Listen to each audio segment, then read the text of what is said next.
specifically says in verse 20, he specifically says, I'm not just praying for my disciples that I have now. I'm praying for the disciples that's ever coming after. So who does that include? It includes you. Are you a disciple of God? Yes. So it includes you. This is for you, personally. This is literally Jesus speaking personally for you. I am in them. So he's in you. And you are in me. That's God in him. So he's basically saying Jesus is in us and God is in him.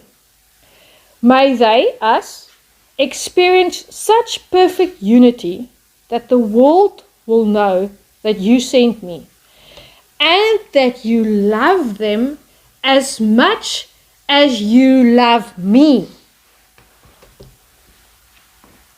Hear that again? That God loves you the same way he loves Jesus.